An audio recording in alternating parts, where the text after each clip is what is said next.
Hi friends, இன்றைக்கி நம்ம பார்க்க போகிறது பூரி எப்படி செய்கிறதுங்கிறது தான். பாருங்கள், சப்பாத்தி மாவை நம்ம வந்து சப்பாத்திக்கும் பூரிக்கும் நம்ம பிசையும் போது ஓரளவுக்கு தான் இந்த மாதிரி இருக்கணும் பதம். பூரிக்குன்னா கொஞ்சம் சாஃப்டாக இருக்கணும். கடையில் போடுற மாதிரியே நம்ம எப்படி போடுறதுங்கிறது தான் நான் இன்றைக்கி உங்கள்கிட்ட வீடியோ வந்து இன்றைக்கி நான் போட போகிறேன். பாருங்க, இந்த மாதிரி பிசைஞ்சு எடுத்து வச்சுருக்கோம். உப்பு கொஞ்சம் சோடாப்பு போட்டிங்கன்னா உங்களுக்கு நல்ல சாஃப்ட்னஸ் வரும். அதே மாதிரி உப்பியும் வரும் பூரி. இந்த மாதிரி பிசைஞ்சு கொஞ்சம் எண்ணெய் ஊற்றி ரெடியாக வச்சுருக்கோம். அதை நான் பூரி போடுறதுக்கு சின்ன பால் மாதிரி இந்த மாதிரி செஞ்சு நல்லா உருட்டிக்கோங்க. இந்த மாதிரி இங்கே ரெடியாக எல்லாமே எடுத்து வச்சுருக்கேன். பாருங்கள், இந்த மாதிரி சின்ன சின்ன பால் மாதிரி உருட்டி எடுத்து வச்சுக்கணும். அங்கே எப்படி செய்கிறதுங்கிறத பார்க்கலாம். நம்ம இப்போ பூரிக்கட்டை எடுத்துக்கலாம். கொஞ்சமாக எண்ணெய் ஊற்றிட்டு இப்படி அமைக்கிட்டு நம்ம போட்டுற வேண்டியதுதான்.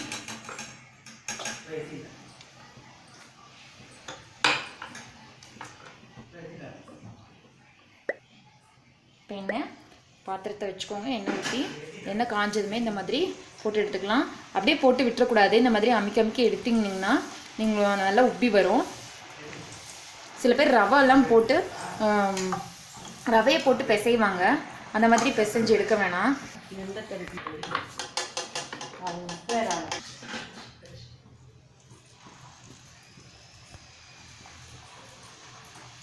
இந்த மாதிரி அமுக்கி எடுத்திங்கன்னா நல்லா உப்பி வரும். கடையில் உப்பி வர மாதிரி வரும்.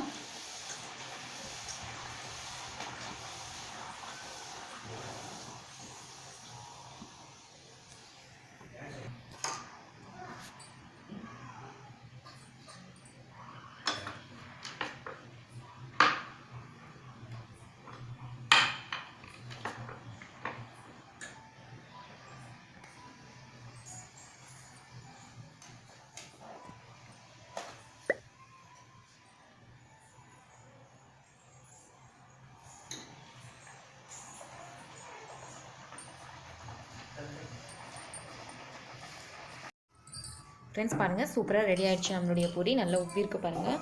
இந்த மாதிரி நீங்களும் செஞ்சு பாருங்கள்.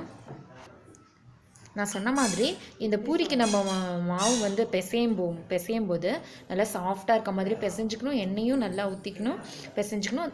சோடா உப்பு போட்டு நல்லா பிசைஞ்சிங்கன்னா இந்த மாதிரி நல்லா உங்களுக்கு இருக்கும். சில பேர் ரவை சேர்த்து பிசைஞ்சா நல்லா உப்பி வரும்னு சொல்லுவாங்க. அந்த மாதிரிலாம் இல்லை. நீங்கள் இந்த மாதிரி ட்ரை பண்ணி பாருங்கள். கண்டிப்பாக உங்கள் வீட்டில் ட்ரை பண்ணி பாருங்கள். தேங்க்யூ.